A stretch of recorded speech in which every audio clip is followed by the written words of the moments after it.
आता योग वसिष्ठाने. अच्छा, योग वशिष्ठामध्ये जे काही दिलेलं आहे ना, तर वशिष्ठ मुनींचा आणि रामाचा जो डायलॉग आहे तो डायलॉग म्हणजे योग वशिष्ठ आहे. या योग वशिष्ठामध्ये अनंत गोष्टी त्यांनी हाताळलेल्या आहेत. त्याच्यामधला एक पार्ट जो आहे तो पार्ट म्हणजेच आपली आत्ताची खरं सांगायचं तर योग थेरपी, इंटिग्रेटेड अप्रोच ऑफ योग थेरपी. हे याला आपण मस्तपैकी गोंडस इंग्लिश नाव दिलेलं आहे, पण एकात्मिक भावना जी आहे योग साधना हा त्याच्या मागचा उद्देश आहे. कसा आहे तो महत्वाचा उद्देश आहे. पण त्याच्या आधी व्याधी म्हणून जे आहेत त्या व्याधी किती प्रकारचे आहेत हा खूप महत्वाचा मुद्दा आहे. त्याच्याकडे माझ्या स्लाइड्स नाहीयेत, ते डायरेक्ट बघू एकदम डायरेक्ट ध्यायतोच आला वाटतं. आधीच काही हालत नाही वाटत. हे नंतर घ्यायला लागेल तर आपण. आता याच्यामध्ये आपण जर बघितलं ना तर व्याधी ह्या दोन प्रकारचे आहेत. व्याधी म्हणजे रोग. दोन प्रकारच्या व्याधी वशिष्ठ मुनींनी सांगितले. एक आधीज व्याधी आणि एक अनाधीज व्याधी. अनाधीज व्याधी याचा अर्थ त्याचा जो उगम आहे तो उगम बाहेरच्या परिस्थितीमुळे आलेला आहे. उदाहरणार्थ पोल्युशन, ऍक्सिडेंट, कळलं की नाही, हे जे सगळे प्रकार आहेत हे सगळे प्रकार म्हणजे अनाधीज व्याधीचे आहेत की ज्याचा मनाशी किंवा तुमच्या विचारांशी संबंध नाहीये. मग हे येतात कुठून? आपल्या प्रत्येक फिलॉसॉफीमध्ये प्रत्येक प्रश्नाला उत्तर आहे. लगेचचा प्रश्न तोच येतो, मग यालाच का झाला ऍक्सिडेंट, मला का नाही झाला ऍक्सिडेंट, मी पण त्यावेळेला तिथेच होतो रस्त्यात, मला का नाही झाला ऍक्सिडेंट, आहेच प्रश्न. त्याला उत्तर आमच्या फिलॉसॉफीत असं आहे की हे त्याचं प्रारब्ध आहे. प्रारब्ध कर्म हेच त्याला फक्त कारण आहे, बाकी दुसरं काहीही कारण नाही. प्रारब्ध आहे आणि मग त्याला काय उपाय आहे? कारण त्याला उपाय काय नाहीतर मग लॉजिकली काय सांगाल तुम्ही? चला आपण बाजूला ठेवू, आपलं शास्त्र खूप चांगलं आहे वगैरे, आपण सगळं बाजूला ठेवू, forget it. But now you have to find out the solution. Why? की मी सेम सिच्युएशन आहे परंतु त्याला ऍक्सिडेंट झाला आणि मला नाही झाला. किती सांगा, सगळं सेम आहे. अजून एक उदाहरण देतो. दोन माणसं समोरून येते, दोन्ही अनोळखी आहेत, मी कधीच आयुष्यात त्यांना बघितलेलं नाहीये, तरी देखील एका माणसाबद्दल आम्हाला थोडंसं प्रेम निर्माण होतं आणि एका माणसाबद्दल थोडं कमी होतं, किंवा एका माणसाबद्दल प्रेम येतं, एका माणसाबद्दल हेट्रेड निर्माण होतं. You have to answer that. असं का होतं?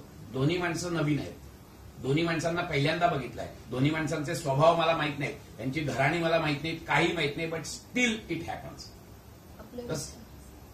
आपले विचार असतात. कुठले विचार? म्हणजे समोरच्याकडे बघण्याचा आपला जो विचार असतो, पण समोरच्याकडे पहिल्यांदा बघताय. काही वेळेला असं होतं की एखादा कुरूप दिसणारा माणूस आपल्याला चांगला वाटतो आणि त्याच्याशी जवळीक निर्माण होते काही कारण नसताना. त्याला लॉजिक काय? व्हाय इट इज सो? दोघं जण आम्ही, मी मित्र चाललेलो आहोत, दोघं जण रस्त्यावरून चालले, दोघं सेमच आहे, एकाला ऍक्सिडेंट होतो, एकाला ऍक्सिडेंट होत नाहीये. लॉजिकली उत्तर काय त्याला? तर त्याला लॉजिकली उत्तर आमचा कर्मसिद्धांतच येतो, दुसरा काहीही येत नाही. लॉजिकली जर विचार करायचा होता, अदरवाईज तुम्ही आत्ताच्या सायन्समध्ये तर तुम्हाला उत्तरच नाही मिळणार. कळलं की? It is by chance. By chance, why that chance to him? Why not to him? Logically उत्तरच पाहिजे आपल्याला. कारण तर्कशास्त्र तुम्हाला लावलंच पाहिजे, तर्कानेच विचार केला पाहिजे.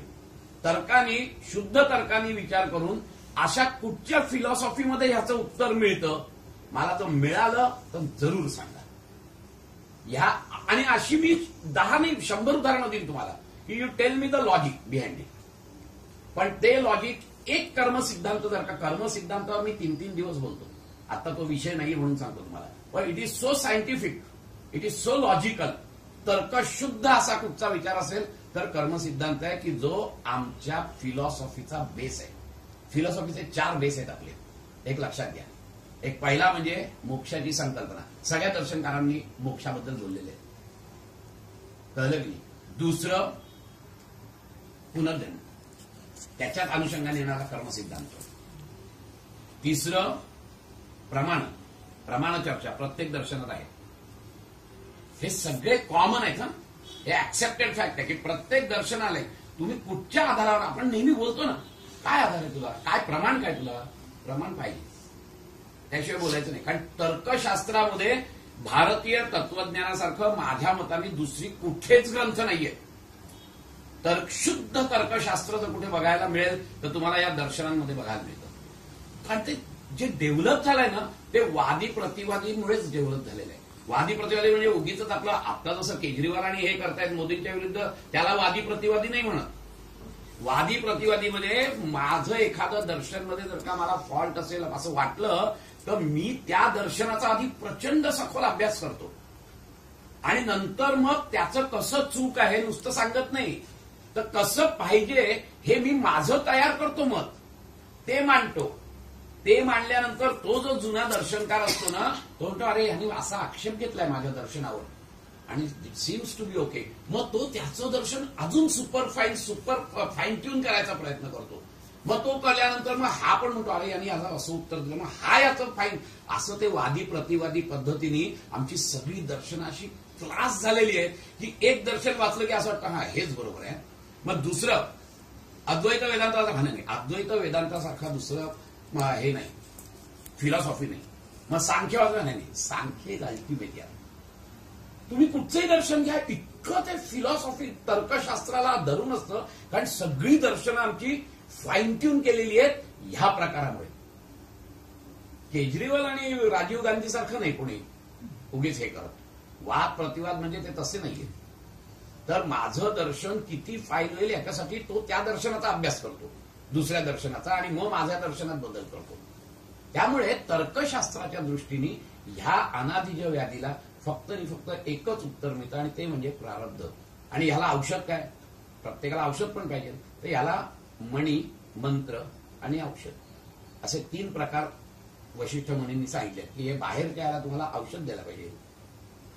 मणी किंवा स्टोन्स ज्याला आपण म्हणतो ना, कारण हे कसे वर्क करतात तर हे प्रत्येक स्टोनचं मी मागे सांगितलं त्याप्रमाणे की it has got certain vibratory power. त्या व्हायब्रेटरी पॉवरचा आणि तुमच्या शरीराची जी नॅचरल व्हायब्रेशन्स आहेत ह्याचा मेळ जर बसला तर देर इज ए सुदिंग ऍक्शन. त्यामुळे हे होतं. त्यामुळे ह्याला हे औषध त्यांनी सांगितलंय. दुसरा प्रकार कुठचा आहे? एक आधीज व्याधी झालं, अनाधीज व्याधी. दुसरा प्रकार आहे आधीज व्याधी. आधीज व्याधीचा जो उगम आहे तो उगम तुमच्यातच आहे. म्हणजे तुमचंच अज्ञान, तुमचेच मनातले विचार, तुमच्याच मनातल्या भावना, हे सगळे आहे. मग त्याचे 2 प्रकार परत केलेले, एक सार आणि एक सामान्य. आता सार म्हणून जी व्याधी आहे ना ही जवळजवळ सगळेच जण त्यांनी व्यापलेले आहेत. सार व्याधी म्हणजे कुठची? तर जन्म मरणाची भीती सगळ्यांनाच आहे. आपण पातंजल योगसूत्रात पण सांगितलंय की विद्वानाला सुद्धा त्याची भीती आहे. अभिनिवेश क्लेश जो आहे तो अभिनिवेश क्लेश तोच आहे की विद्वानाला सुद्धा त्याची भीती आहे. त्यातून कोणी सुटतच नाहीये. पण हा रोग आहे, कारण दुःख आहे. रोग याचा अर्थ दुःख आहे. ते फार थोडी लोक अशी आहेत की ज्यांना मरणाचं हे आहे, हा ठीक आहे, I am ready for that because I want a beautiful body to do certain job in the society, so let me cast this body now. पण एवढा विचार येत नाही. 80-90 वर्षाचा माणूस सुद्धा तडफडत असतो. का तडफडतो? Because he don't want to live that body. नाही तर तडफडायचं कारण नाही ना, पण तडफडतो आपण, हे लक्षात घ्या. अहंकार दुसरी व्याधी आहे. सगळेजण त्याच्याने गुरफटलेले आहेत. हे सार आहे. अहंकार, मृत्यूची भीती, षड्रिपू, हे सगळे येत आहेतच. कारण अहंकार आला की त्याच्या मागे आलीच ही पिल्लावर. कळलं की नाही? इंजिन आलं की इंजिनाच्या मागून डबे हे आले 6. एक इंजिन तगड आहे, त्याच्या मागे 6 डबे येणारच आहेत षड्रिपूंचे. मग याला उपाय काय आहे? तर ह्याला आता हे कशामुळे झालंय? तर हे अविद्येमुळे झालंय. कारण आपल्याला माहित नाहीये की जीवन कशासाठी आहे. पूर्णपणे अविद्या, इग्नरन्स आहे. मला जीवनाचा अर्थच कळलेला नाहीये. ही बॉडी कशासाठी आहे कळलेलं नाहीये. हे मन कशासाठी आहे कळलेलं नाहीये. आणि त्यामुळे हे सगळं झालेलं आहे. मग ह्याला उपाय काय? तर याला फक्त आणि फक्त एकच औषध, ते म्हणजे आत्मज्ञान. दुसरा काहीही नाही. आत्मज्ञान झाल्यानंतर या रोगातून माणूस नक्की मुक्त होतो. आपले सगळे संत बघा तुम्ही, ऋषीमुनी बघा तुम्ही, त्यांना मृत्यूची भीती नव्हतीच. कारण त्यांना माहिती होतं की ये एक कड़ी है खाली, इसके बाद में दूसरी, ऐसे बहुत सारी है कड़ी, उसमें से एक कड़ी अभी जो मैं जी रहा हूं. त्यामुळे त्यांना ती भीती नव्हती. अहंकार नव्हता त्यांचा, गेलेला होता अहंकार. आणि त्यामुळे ते ज्या सच्चिदानंदामध्ये वावरत होते तो सच्चिदानंद ते आत्ता उपभोगत होते. त्यामुळे ते हेच होते, मुक्त होते. जिवंतपणे मुक्ती भोगण्याचा हा प्रकार आहे. आणि जिवंतपणे मुक्ती भोगता येते, फक्त तुम्हाला टप्प्याटप्प्याने जायला लागतं. सलोकता, समीपता, स्वरूपता आणि सायुज्यता, 4 मुक्तीच्या पायऱ्या सांगितलेल्या आहेत आपल्याला.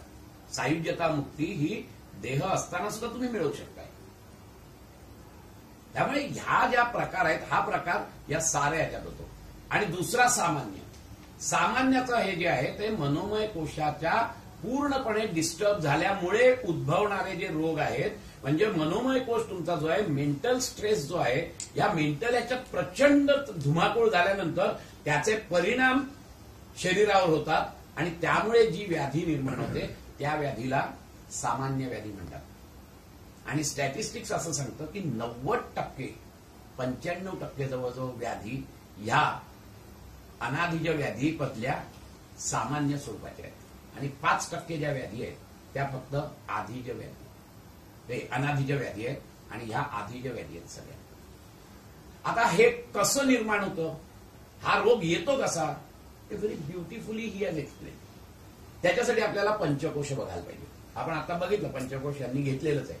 आता पंचकोशाची संकल्पना जी आहे ना, ही संकल्पना खूप महत्वाची आहे. तुम्हाला समजून घ्यायची असेल तर, की सामान्य माणसाला पटेल अशी आहे की आज आम्ही असं समजतो की माझा देह म्हणजे माझं अस्तित्व आहे.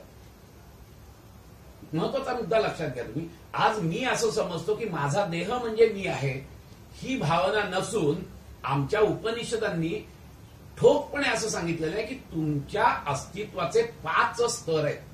हा देह एक स्तर आहे त्यातला, की जो तुमच्या डोळ्याला दिसतोय. जाणीव कुठपर्यंत जाते तिथपर्यंत तुमचं अस्तित्व आहे, हे लक्षात घ्या तुम्ही. ते स्तर कसे आहेत, तर हा जो दिसतो देह, हा देह दिसतोय, हा अन्नमय कोशाचा देह आहे की ज्याच्यामधून मी हालचाली करतो. पण हा देह, ह्याच्या मागे कुठली तरी प्रेरणा, कुठली तरी प्राणशक्ती असली पाहिजे.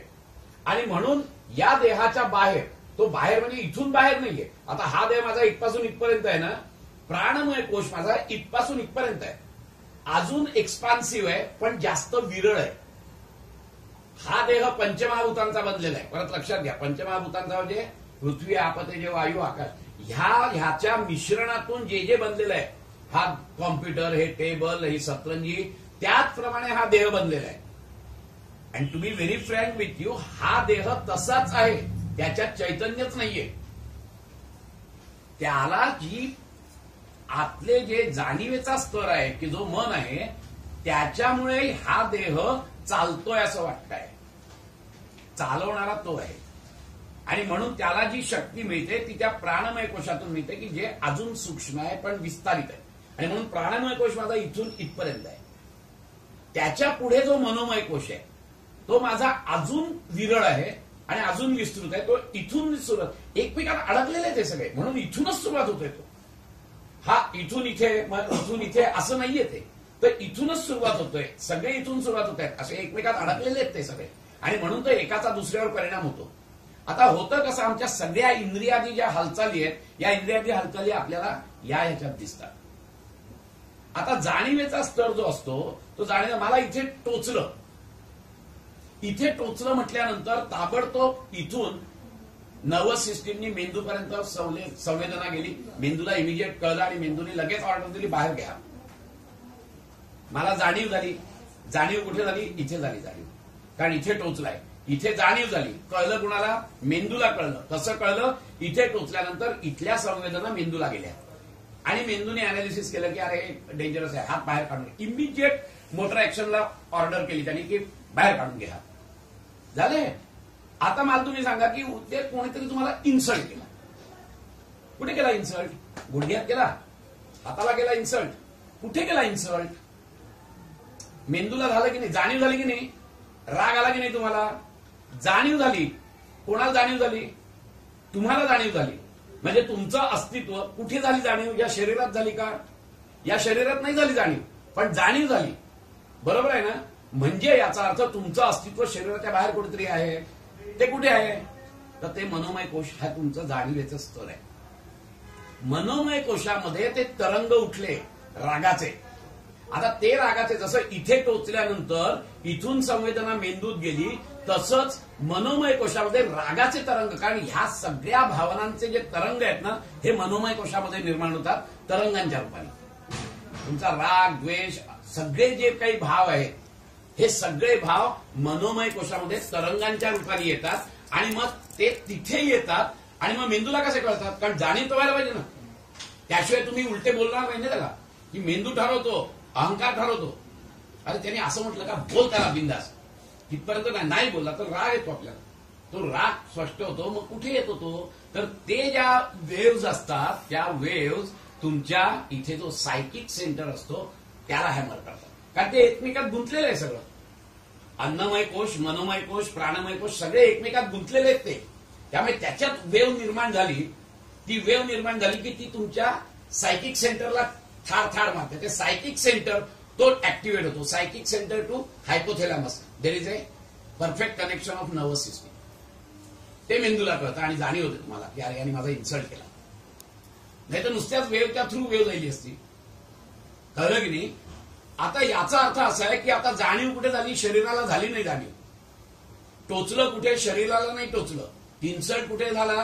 पायाला झाला का इन्सल्ट? हाताला झाला का इन्सल्ट? गालाला झाला का इन्सल्ट? कुठेही इन्सल्ट नाही झालेला, पण जाणीव तर झाली आहे. कारण तुम्हाला राग आलेला आहे, म्हणजे कुठेतरी तुमचं अजून अस्तित्व आहे या देहाच्या बाहेर, आणि ते अस्तित्व म्हणजे मनोमय कोश आहे. आणि मनोमय कोशातलं अस्तित्व कसं दिसतं? तर मनोमय कोशातलं अस्तित्व हे तरंगांच्या रूपाने असतं. All these are the waves, हे तरंगांच्या रूपाने जात असतं. आणि त्याच्यामध्ये जो आहे तो प्राणमय कोश आहे. मी मगाशी म्हटलं जसं की हा देह आणि हा मोबाईल एकच आहे. ह्या देहाला कार्यरत करण्यासाठी लागणारी जी शक्ती आहे ती प्राणशक्ती या प्राणमय कोशातून फिरत असते. आणि मग ती चक्राच्या माध्यमातून, तो विषय नाही आपला, कधी निघाला तर खूप डिटेलमध्ये याचं मी सांगेन, पण तुमचे फक्त पंचकोश क्लिअर करतोय मी तुम्हाला की कशा पद्धतीने असतात ते पंचकोश. आणि त्यामुळे ती प्राणशक्ती सुद्धा इथूनच फिरते. ती जशी आपली ब्लड सर्क्युलेटरी सिस्टीम आहे ना, ती छोट्या छोट्या कॅपिलरीज सगळीकडे पोचलेल्या असतात, तशी ही प्राणशक्तीचं जाळ्यातून म्हणजे चॅनल्समधून, त्या चॅनलला नाडी म्हणतात, शरीराच्या प्रत्येक अगदी इथपर्यंत सुद्धा पोचलेल्या आहेत त्या. आणि जिथपर्यंत ती पोचते तिथपर्यंत ती संवेदना आहे. कारण nervous system by itself cannot work. तुम्ही नीट लक्ष द्या, हे नर्वस सिस्टीम हा शरीराचा भाग आहे, अन्नमय कोशाचा भाग आहे. अन्नमय कोशाच्या भागामध्ये स्वतःची जाणीव नाही, तिथे प्राणशक्ती पोचते, त्यामुळे ती संवेदना जाते. त्या प्राणशक्तीमुळे तुमची नर्वस सिस्टीम ऍक्टिव्हेट होते, त्या प्राणशक्तीमुळे तुमची डायजेस्टिव्ह सिस्टीम ऍक्टिव्ह होते, त्या प्राणशक्तीमुळे तुमची रेस्पिरेटरी सिस्टीम ऍक्टिव्ह होते.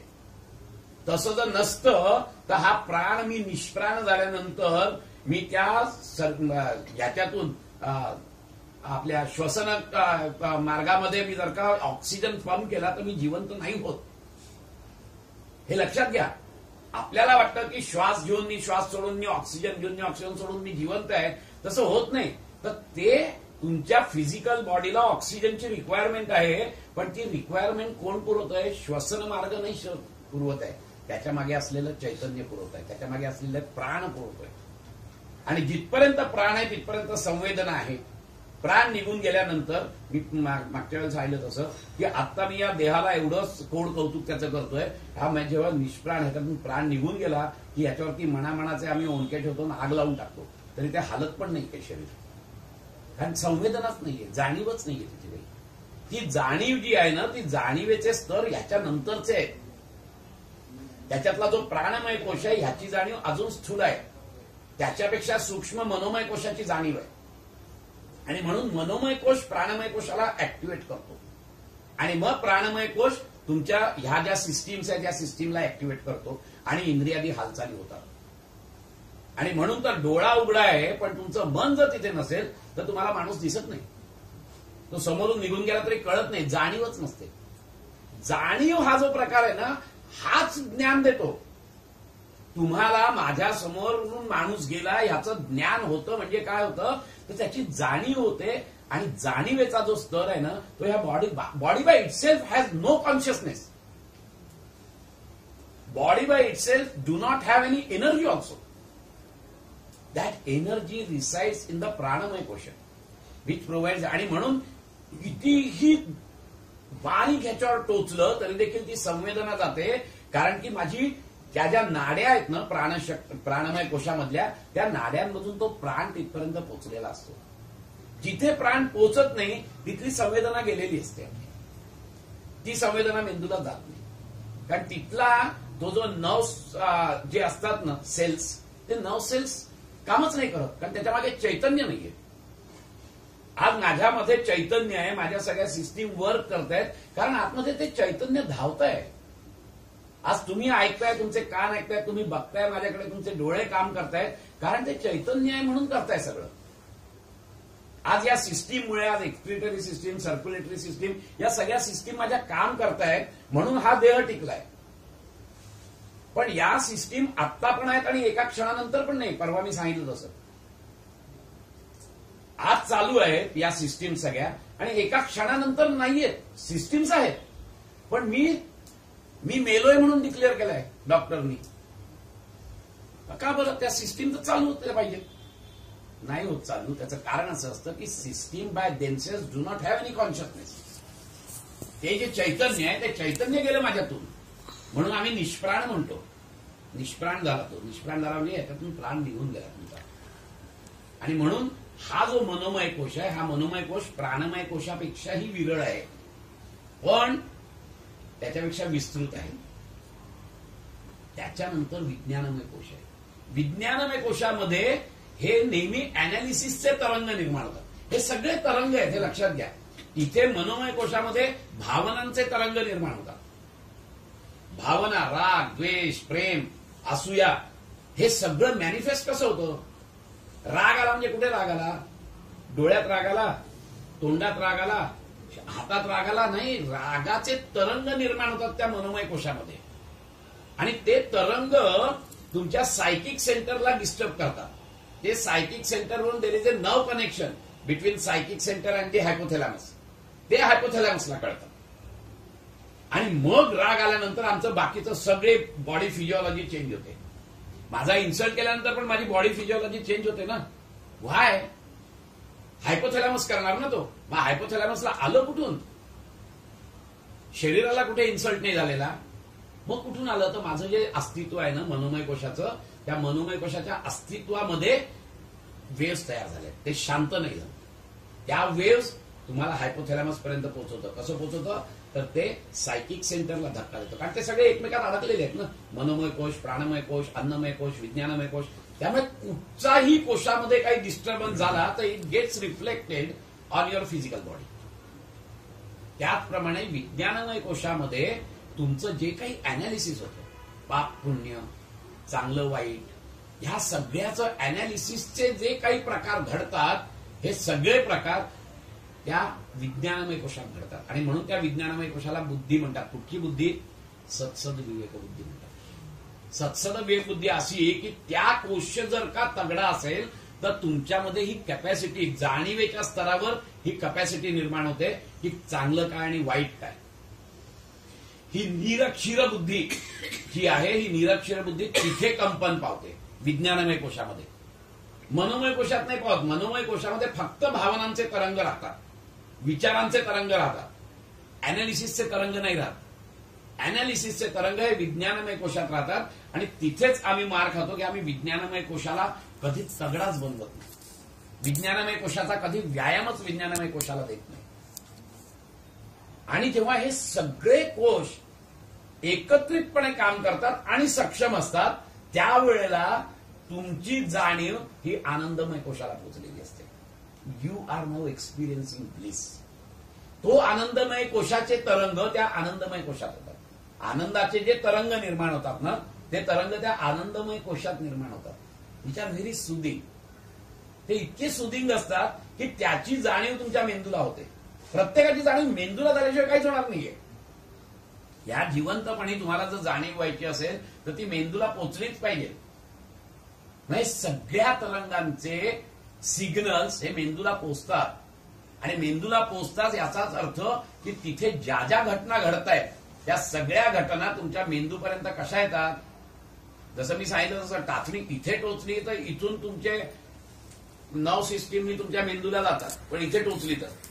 पण इन्सल्ट इथे कुठेच नाही होत, अनालिसिस इथे कुठे नाही होत, किंवा गुडघ्यात होतं. अनालिसिस गुडघ्यातच नाही, आपण तो म्हणतो मेंदू गुडघ्यात आहे म्हणून, तिथे होतच नाही. अनालिसिस कुठे होतं?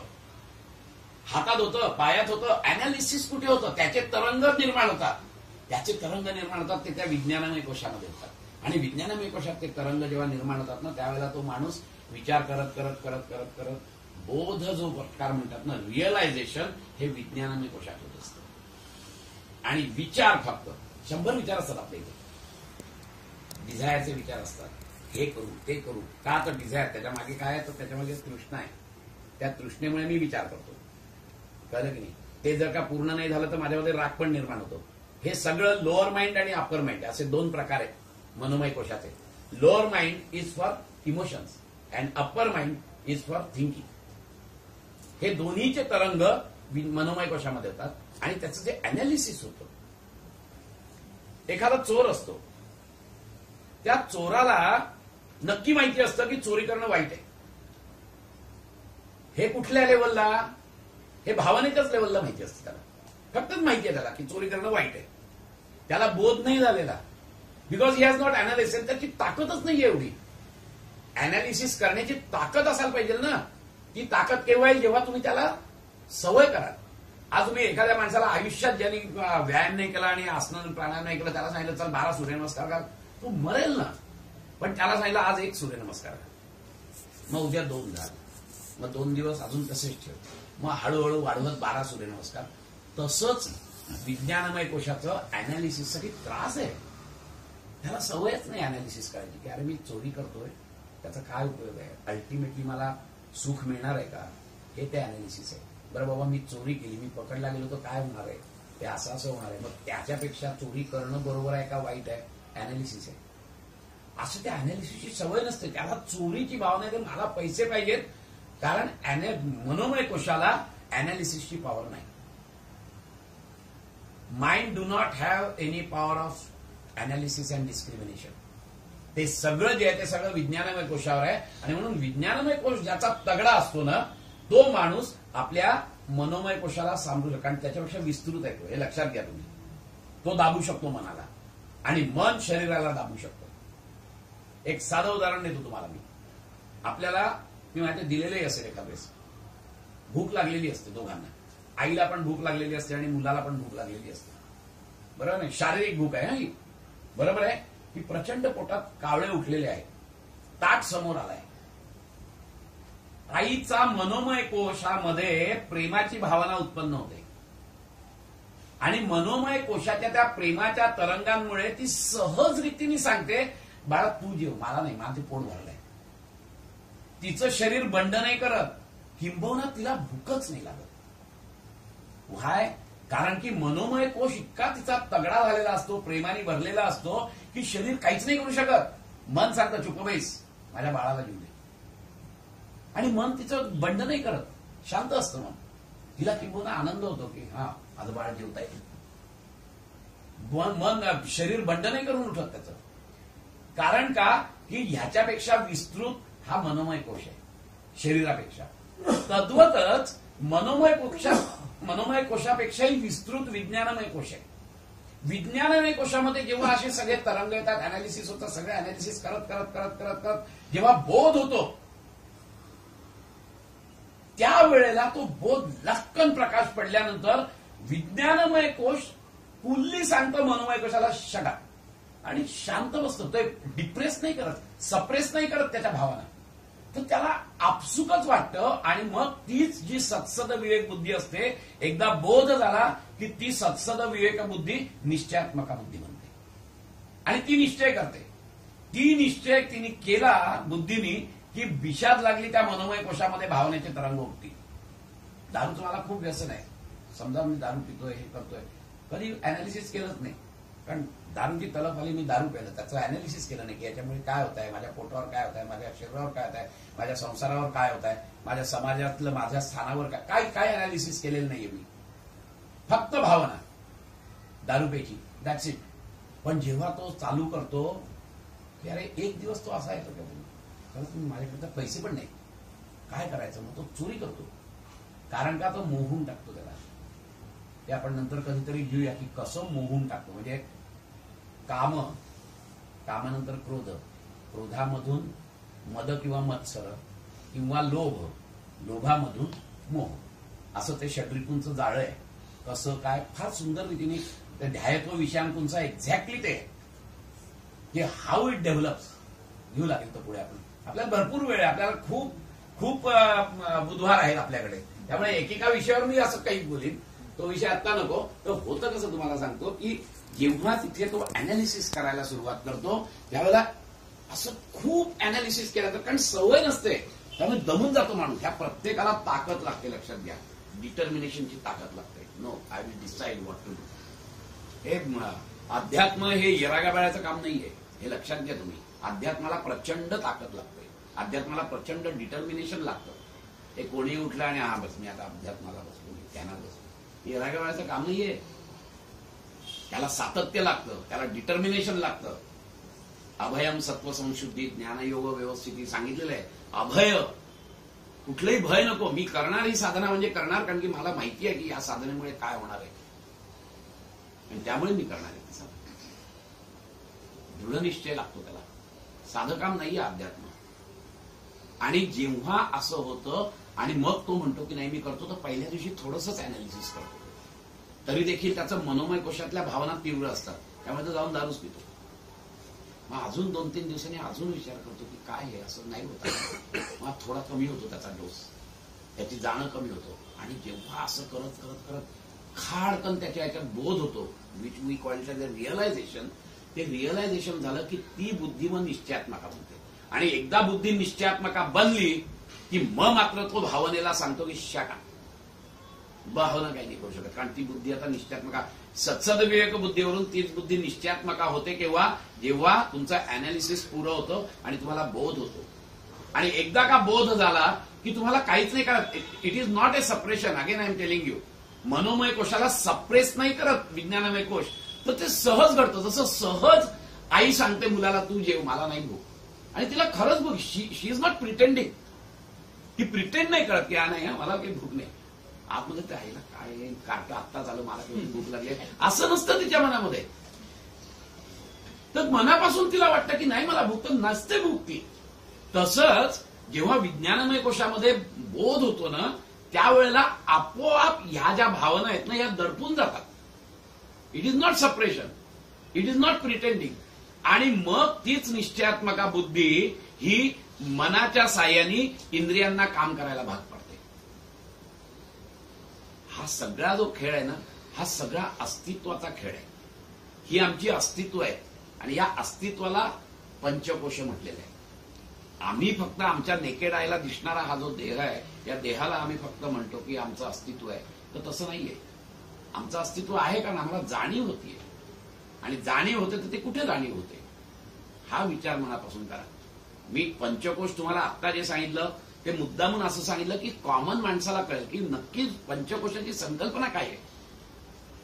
आता होतं काय ते तुम्हाला सांगतो. आता जेव्हा विज्ञानमय कोश तगडा असतो त्यावेळेला विज्ञानमय कोशामध्ये फक्त आणि फक्त right answer which is actually in accordance with the cosmic laws असतात. हे परत लक्षात घ्या तुम्ही. विज्ञानमय कोशाची परमोच्च अवस्था अशी असते की तिथे रिअलायझेशन हे कॉस्मिक लॉला अनुसरून होत असतं. पण त्याच्यासाठी खूप मेहनत करायला लागते, अनालिसिस करायला लागतं. मेहनत आहे ती. चिंतन, मनन, ग्रंथ वाचणं, त्याच्यातून काय होतं, मग आनंद नक्की कशात आहे, मग मी हा दारू प्यायल्यामुळे मला आनंद मिळतोय का, मग हा आनंद कायम टिकणार आहे का, आणि हा आनंद कायम टिकतोय का, मग ह्याच्यातून परत कसं येतो. एकदा का मला आनंद मिळाला तर मला जायला नको ना, शाश्वत आनंद मिळाला तर. तसं होत नाही ना.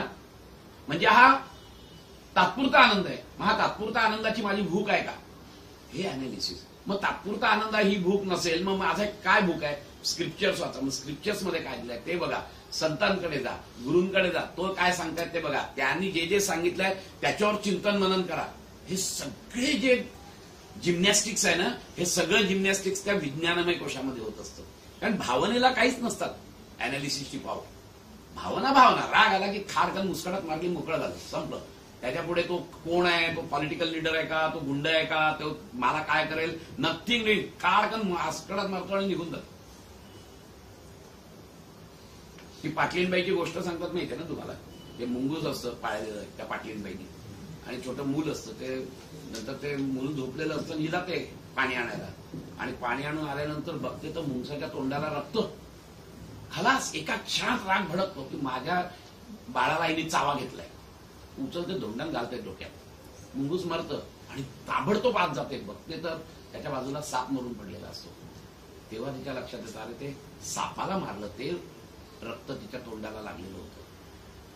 पण अनालिसिसची पॉवर नाही. एक सेकंद विचार केला असता की अरे मुंगसाच्या ते थे म्हणजे एखाद वेळेस असं असेल, कारण मुंगूस तर रोज घरात आहे, मग केव्हाही ती माझ्या मुलाला चावा देऊ शकते. अनालिसिस नाहीये, रागामध्ये अनालिसिस नाही, मनोमय कोशामध्ये अनालिसिस नाही. खाडकन राग आला, नो अनालिसिस, दगड मारला, मेलं, आत गेली, आणि नंतर पश्चात बुद्धी होते अरे आपण काय करून बसलो.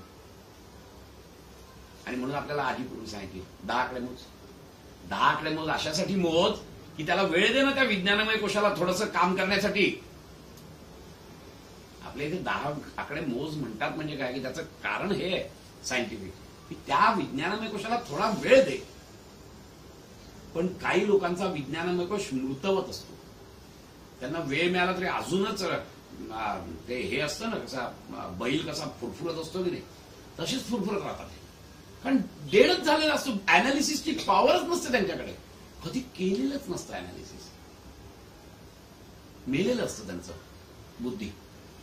बुद्धिभ्रंशात प्रणश्यती, शेवट जे दिसतंय ना, ध्यायतो विषयांतुसा संगस्तेषुपजायते, संगात संजायते कामः, कामात क्रोधोभी जायते, क्रोधात भवती सम्मोहा, मोहित करून टाकतो तो. मोहित केल्यानंतर आपल्याला कळतच नाही की कशासाठी काय करतोय, ते इतकं मोहून टाकतो. जसं पैसे मिळवतोय इथपर्यंत ठीक आहे, थोडे पैसे मिळाले, गाडी घेतली, थोडे पैसे मिळाले, बंगला घेतला, थोडे पैसे मिळाले, ठीक आहे, इथपर्यंत ठीक आहे. नंतर असं होतं की ते व्यसन जे वाढत जातं ना, म्हणजे पहिले काय डिझायर, कामातून काय झालं मला लोभ म्हणजे काय की तीच त्याच या वस्तूतून आनंद उपभोगण्याचा जो अट्टहास, तो म्हणजे मोह, हे लोभ. कळलं की नाही?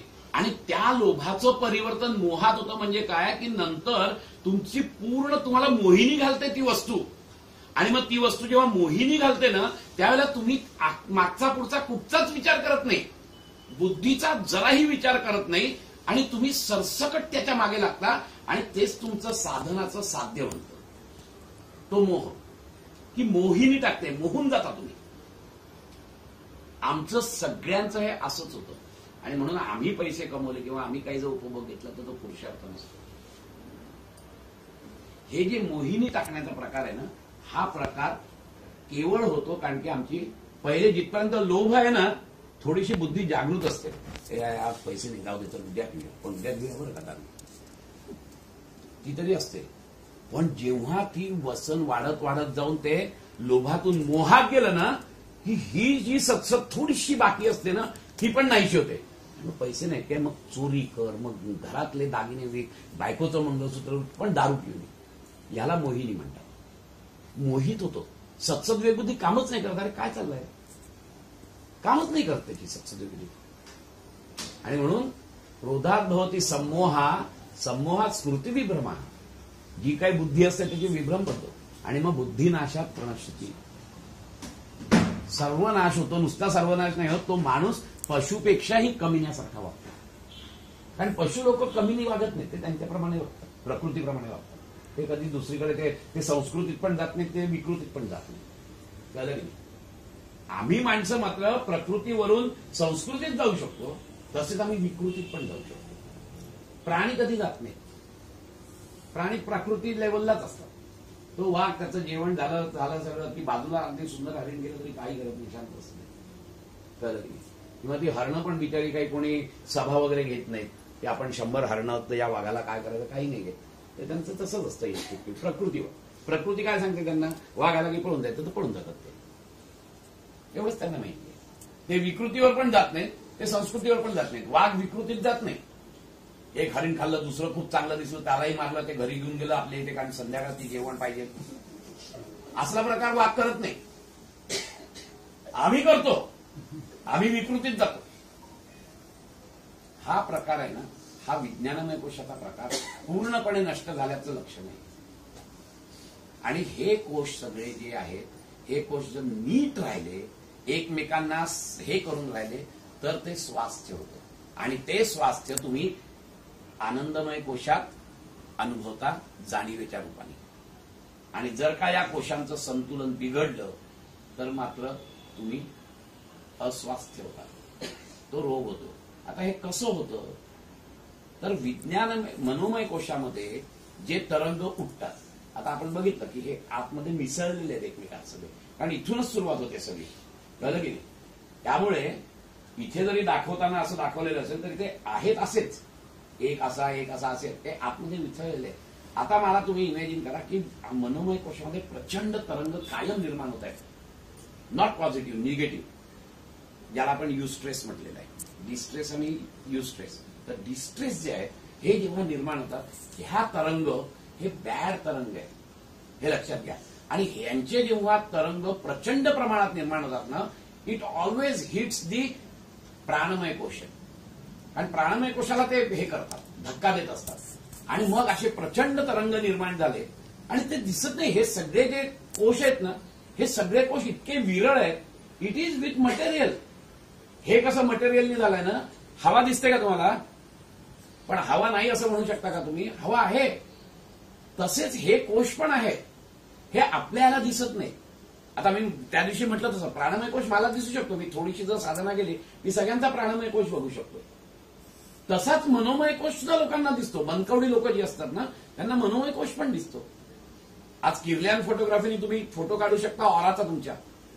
तसाच ह्या लोकांना साधनेतून मनोमय कोश दिसतो. आणि त्या मनोमय कोशामध्ये काय तरंग आहेत, ही तरंग इथे बघू शकतात. आणि मला सांगतात, तू थांब, तू काय बोलतोयस ना ते वेगळं बोलतोस, तुझ्या मनात हे आहे. मनकवडे ज्याला आपण म्हणतो, ते मनकवडे हे असतात. आता प्रॉब्लेम असा होतो की हे सगळे जेव्हा तरंग निर्माण होतात, त्यावेळेला ते ह्याला प्रेस करतात, प्राणमय कोशाला. प्राणमय कोशाला जसे जसे प्रेस करतात, तसे तसे त्यांच्या नाड्या दबत जातात. हे सगळं फिजिकल लेवलला चाललेलं आहे, लक्षात घ्या तुम्ही. आपल्याला दिसत नाहीये. आता काही प्राणी असे असतात की ज्यांना ते सगळा सूक्ष्मदेह दिसतो तुमचा. उदाहरणार्थ कावळा. कावळ्याला दिसतं काकदृष्टी, म्हणून तो पिंडाजवळ जात नाही ना. दहाव्याला पिंडाजवळ का जात नाही? कारण की तो सूक्ष्मदेह तिथे असतो ना. पण जर का ज्याची इच्छा आकांक्षा नाहीये, तो पुढच्या मार्गाला गेलेला असतो, तिथे सूक्ष्मदेह नसतो. तो कावळा येतो, तो फक्त भात खायला येतो. पण जेव्हा एखाद्याच्या इच्छा आकांक्षा तीव्र असतात ना, तो वरच्या लेवलला जात नाही त्याचा सूक्ष्मदेह, तो तिथेच घोटाळत असतो. मग तो त्या कावळ्याला दिसतो आणि म्हणून कावळा टोचतो. आणि मग आपण कोणीतरी समोर जातो आणि सांगतो की बाबा रे असं असं आहे, तू काळजी करू नको, तुझ्या मुलाचा मी सांभाळ करीन, त्याला शिक्षण मी देईन. And when that sukshmadeh get convince with this, त्याचा डाऊनवर्ड फोर्स जो आहे ना, तो लूज पडतो आणि अपवर्ड फोर्सने तो निघून जातो. तो निघून गेल्याबरोबर कावळा टपकन येतो आणि भात खायला सुरुवात करतो. तो भाताशीच असतो. पण त्याच्या मागचं कारण हे आहे, कारण त्याची काकदृष्टी आहे ना, ती काकदृष्टी त्याची अशी आहे की तो मनोमय कोश बघू शकतो. दहाव्याचा आपल्या इथे थोथांड नाहीये. It is a scientific base. आपण मरतो म्हणजे काय करतो? आपण मरतो म्हणजे आपला हा देह जातो. याच्यातून ही सगळ्याच्या सगळं गाठोडं बाहेर येतं. पुरचुंडी, मनोमय कोश, विज्ञानमय कोश आणि आनंदमय कोशाचं गाठोडं बाहेर येतं. आणि नंतर मग त्याच्या अनुषंगाने आता तो जो कोश आहे, हे तीन कोश एका कारण देहाला चिकटलेले असतात. आणि असं सॉलिड एक कॅप्सूल तयार होते की ज्या कॅप्सूलमध्ये तुमचं ज्ञान, तुमच्या वासना, तुमच्या इच्छा, तुमच्या आकांक्षा सगळ्या असतात त्या छोट्या कॅप्सूलमध्ये. आता तो जो देह आहे, त्या देहाला पण गती तर पाहिजे ना, कुठेतरी घेऊन जायचं. म्हणजे एक तर तो स्वर्गात जाईल, नरकात जाईल. या स्वर्ग नरकाच्या कल्पना म्हणजे काय की त्या सूक्ष्म देहाला देणारे जे भोग आहेत, ते भोग भोगण्यासाठी तो प्राणवायू पाहिजे की नको, त्याला प्राणशक्ती पाहिजे की नको. ही प्राणशक्ती म्हणजे उदानवायू आहे. उदानवायू इज द लास्ट प्राण which comes out from your body. आणि तो त्या सूक्ष्मदेहाबरोबर असतो आणि म्हणून तो सूक्ष्मदेह घेऊन जातो नरक आणि स्वर्गामध्ये. नरक आणि स्वर्ग म्हणजे इथेच सगळं असतं. त्या मनोमय कोशाला त्याप्रमाणे ते भोग भोगायचे असतात. सूक्ष्मदेहाचे भोग असतात ते भोग भोगण्यासाठी परत त्याला प्राणशक्ती लागते. तो प्राण जो आहे तो उदान वायू आहे. उदान वायू इज द लास्ट, की जो सुषुम्नेतून बाहेर येतो आणि तो त्या ह्या पोटचुंडीला पूर्ण बाहेर घेऊन जातो. आणि हा बाहेर घेऊन गेल्यानंतर मग तुमचा खरा देह पतन होतो. इथपर्यंत थोडीशी दुर्बुद्धी असते. आता हा जो काही सूक्ष्मदेह आहे, हा सूक्ष्मदेह नंतर मग पुढे जातो आणि मग त्या वासनांप्रमाणे परत त्याला मातेच्या गर्भात यायचं असतं. ते पूर्ण कसं असतं, तुम्ही जाता त्यावेळेला कुठेतरी पापाची एवढी असेल आणि पुण्याची एवढी असेल पातळी. मग जे भोग भोगतात त्यावेळेला ही पातळी लेवलला आली. लेवलला आली म्हणजे संपली नाही. एवढं पुण्य आणि एवढं पाप शिल्लक आहे, पण ही आता लेवल आली ना. Now this is the time to come back on this planet. कळलं की नाही. मग ते कोण आणतं, तोच उदान वायू असतो ना. तो जो प्राणशक्ती असते, ती प्राणशक्ती आता उरलेल्या ज्या इच्छा आकांक्षा आहेत त्यातल्या पक्व कुठल्या झाल्या, त्या पक्व झाल्यानंतर ते भोग भोगण्यासाठी परिस्थिती कुठची चांगली आहे, त्या आई वडिलांच्या पोटी तो खेचला जातो सूक्ष्मदेह. आणि साधारणपणे 4थ्या किंवा 5व्या महिन्यामध्ये हा सूक्ष्मदेह त्याच्यात जातो. तिथपर्यंत आईच्या उदरामध्ये 4 महिने फक्त अन्नमय कोश आणि प्राणमय कोशच तयार झालेले असतात. त्याला स्वतंत्र अस्तित्व नसतं. ते आईच्याच स्वास्थ्याप्रमाणे ते वाढत असतात. त्यानंतर मग त्याच्यावर स्वतंत्र अस्तित्व येतं. साधारणपणे 4थ्या किंवा 5व्या महिन्यामध्ये हा जेव्हा सूक्ष्मदेह येतो आणि मग तो पंचकोशाचा पूर्ण देह आईच्या गर्भामध्ये तयार होत असतो. त्याच्यापैकी आईच्या स्वास्थ्यावर आणि आईच्या ह्याच्यातून तिचा अन्नमय कोश डेव्हलप होत असतो. आणि गर्भावर संस्कार करून आपण तो मनोमय आणि विज्ञानमय कोश डेव्हलप करत असतो. आणि म्हणून ह्या पिरियडमध्ये चांगलं वातावरण ठेवावं, चांगल्या गोष्टी सांगाव्यात. हे सगळं कशासाठी, तर तो जो सूक्ष्मदेह आलेला आहे आता पंचकोश तयार झालेले आहेत, त्यातला मनोमय कोश आणि विज्ञानमय कोशाला तुम्ही चांगल्या प्रकारे जर का संस्कार द्यायचे असतील तर ते चांगलं वातावरण ठेवावं. तो अन्नमय कोश जर का सुदृढ व्हायचा असेल तर आईचं अन्नमय कोश सुदृढ असला पाहिजे. कारण त्याच्यावर तो अन्नमय कोश जगतो. संस्कारांवर मनोमय कोश आणि विज्ञानमय कोश जगत असतो. हे सगळं सायन्स आहे. सगळं सायन्स इतकं सुंदर आहे, आपण ते कधी बघत नाही. हा प्रकार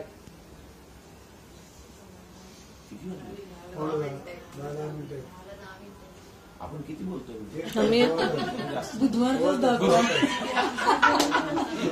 आपण पंचकोश संपू आणि मग योग थेरपी जो आहे ना प्रकार, योग वशिष्ठांची जी इंटिग्रेटेड अप्रोच तो पुढच्या वेळेला घेऊया. तर हा जो प्रकार आहे ना, हा प्रकार ह्या पंचकोशाशी निगडीत आहे सगळा. आता अजून एक गोष्ट पंचकोशाची अशी सांगायची तुम्हाला, की हे सगळे जे कोश आहेत ना, ह्यांचा स्थायी भाव हा सत्वगुणात्मक आहे. हा खूप महत्वाचा मुद्दा तुम्ही लक्षात घ्या. मात्र या सगळ्या कोशाला जर पुष्ट करायचं असेल, तगडं करायचं असेल, तर या प्रत्येक कोशाला सात्विक आहार दिला पाहिजे. म्हणून मग अन्नमय कोशाला आहार जो देतो आपण, तो सात्विक आहार पाहिजे. आमच्या योगामध्ये त्याच्यावर बरीच चर्चा आहे. सीमित, संतुलित असा तो आहार असतो. कळलं की नाही. मग मनोमय कोशाला तसाच आहार दिला पाहिजे. म्हणजे कसा, तर शांत वातावरण राहावं असा आहार. म्हणजे मग त्याला भजन, कीर्तन किंवा क्लासिकल म्युझिक वगैरे लावा. किंवा मग त्याला जर का मन शांत करायचं असेल किंवा हे करायचं असेल शांत तुम्हाला विचार, तर त्याला धारणा ध्यान करायला लावा. हा तो सत्व आहार आहे त्याचा. विज्ञानमय कोशामध्ये तुम्ही ग्रंथ वाचा, चिंतन मनन करा, हा त्याचा आहार आहे, सात्विक आहार. ह्या सगळ्याला सात्विक आहार जर दिला तर हे सगळे कोश तगडे होणार आहेत. प्रत्येकाचा आहार सात्विक असला पाहिजे, कारण हे सत्वगुणात्मक आहे. आणि म्हणून जेव्हा आपण स्वास्थ्याचा विचार करतो त्यावेळेला फक्त अन्नमय कोशाचा विचार करून चालत नाही, तर तुमचा मनोमय कोश, विज्ञानमय कोश आणि आनंदमय कोश सगळ्याचा विचार केला पाहिजे. तो विचार केला तरच आपलं पूर्णपणे स्वास्थ्य होऊ शकतं, नाहीतर ते स्वास्थ्य होत नाही. ते कसं स्वास्थ्य बिघडतं हे आपण पुढच्या वेळेला बघूया. आणि तसं बोलायला तर मला लक्षात येत नाही, एकदा बोलायला सुरुवात केली की आपण थांबूया येते. कारण याच्यावर खूप बोलता येतं आणि या स्ट्रेस मॅनेजमेंटच्या अनुषंगाने आपल्याला, नाहीतरी आपण त्या उद्देशच तो आहे आपल्या लेक्चर सिरीजचा, की जास्तीत जास्त आपण त्या अनुषंगाने शिकत जाऊ. आपण थांबूया इथे आज.